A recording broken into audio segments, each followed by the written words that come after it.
Intro: Verdun, where mathematics failed. In 1916, the German High Command believed war could be solved with numbers.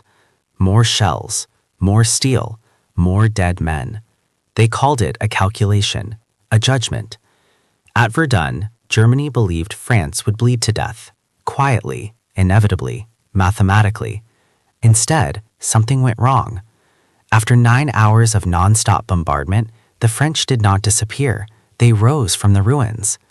What followed was not a battle of movement or maneuver, but a confrontation of wills, where endurance mattered more than brilliance, and refusal mattered more than victory.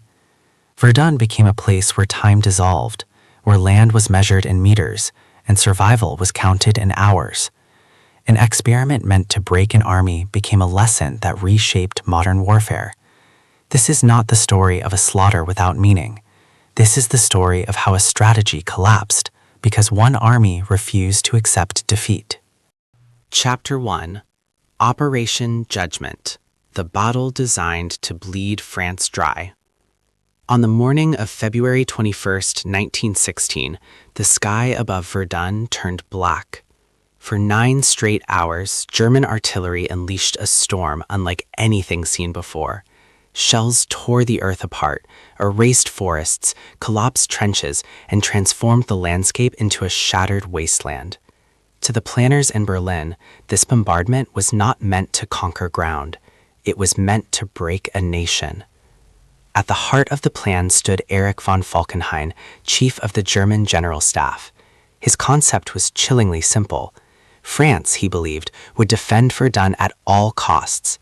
By forcing the French army into an endless defensive struggle, Germany would bleed it white. The operation was given a name heavy with symbolism: Gericht, judgment. Falkenhayn calculated the battle as a ledger of death. For every 2 German soldiers lost, 5 French soldiers would die. France would exhaust itself. Germany would endure. The war would be decided not by maneuver, but by mathematics. But war does not always obey calculations. When German infantry finally advanced through the smoke, they expected silence. Instead, they were met by gunfire. From the ruins emerged French soldiers, mud-covered, half-buried, exhausted, but alive. Against all expectations, the front line had not vanished. It was still fighting.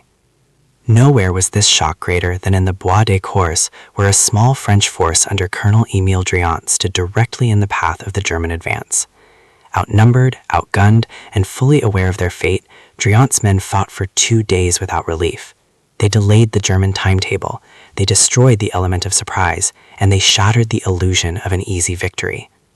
Those 48 hours mattered more than anyone realized. As the battle expanded, Verdun revealed its true nature. It was not a single battlefield, but a network of killing zones anchored by massive fortresses. The most famous of them, Fort Douaumont, fell early, almost by accident. Lightly defended, it was occupied without a major fight.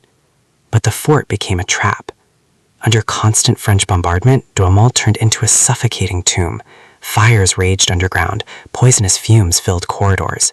German medical reports spoke of madness, hallucinations, and men breaking without visible wounds.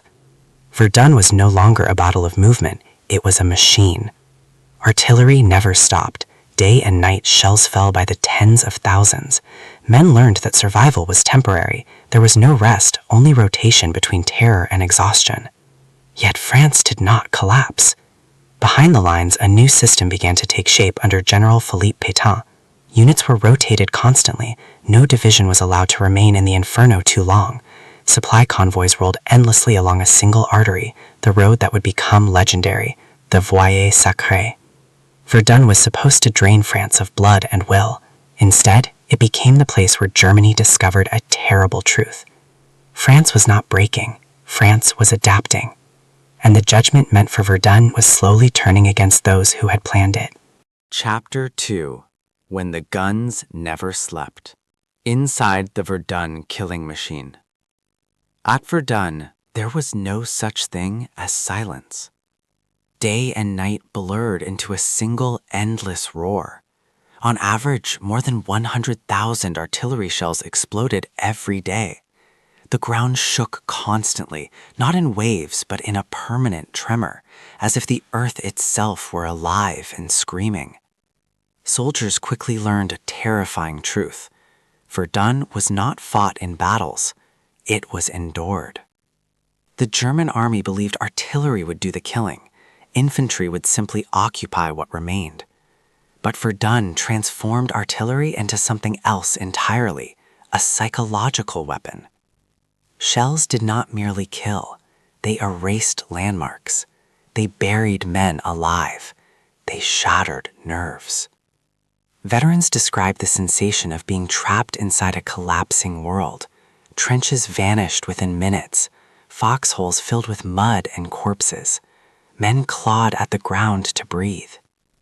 Medical officers soon identified a new kind of casualty, soldiers who showed no wounds but could no longer speak, stand, or obey orders. Their bodies survived, their minds did not. German doctors wrote of men shaking uncontrollably, screaming at nothing, or staring into space for hours. The French experienced the same horror. Verdun did not discriminate. Yet the battlefield was evolving. French artillery introduced a devastating innovation, the rolling barrage. Instead of random bombardment, shells advanced forward in timed waves, creating a moving wall of explosions.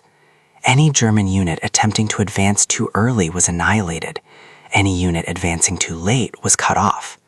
It was warfare reduced to mathematics and timing. Above all, Verdun punished immobility. Positions such as Le Mortagne and Côte 304 changed hands dozens of times.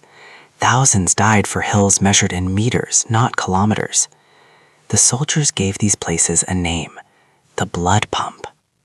But what truly made Verdun unique was not only how men died, but how they were kept fighting. Under General Philippe Pétain, the French army implemented a radical system, constant rotation.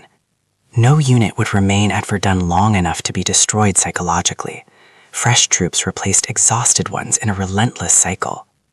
This system relied on one fragile lifeline, the Voie sacrée, a single road. One truck every 14 seconds, day and night.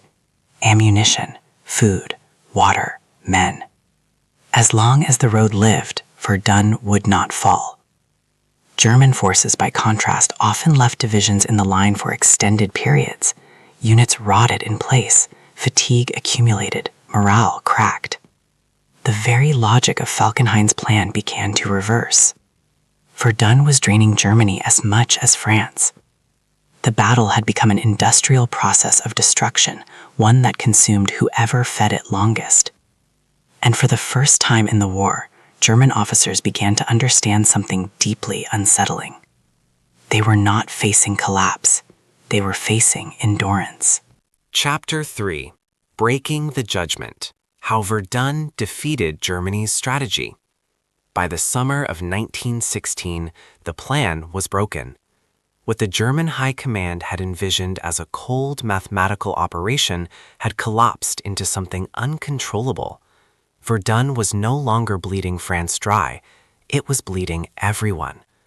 General Erich von Falkenhayn had called the Operation Gericht, judgment.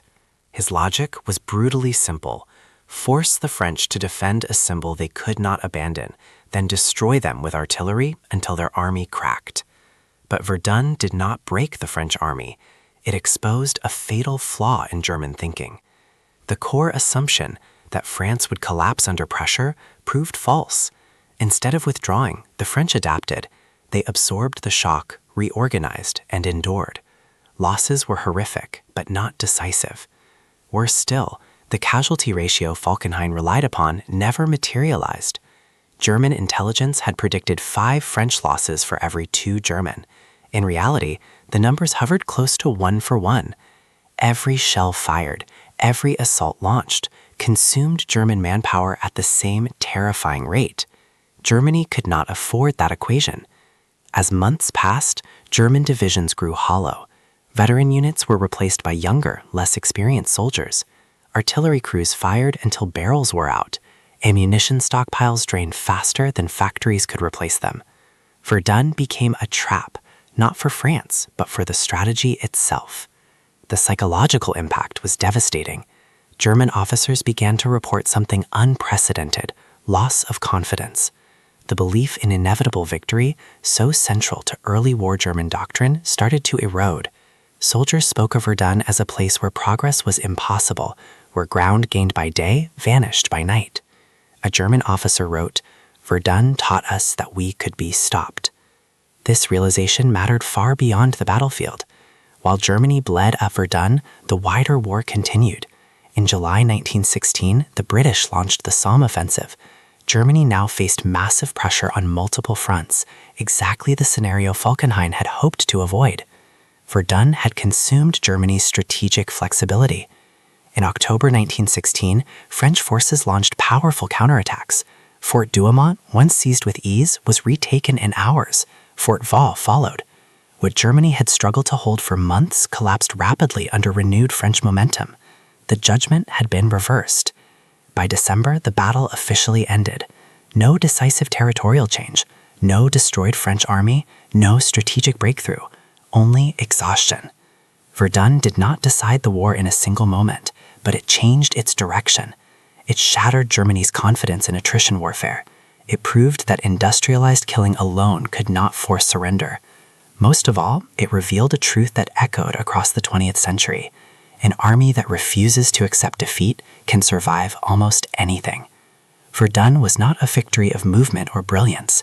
It was a victory of will.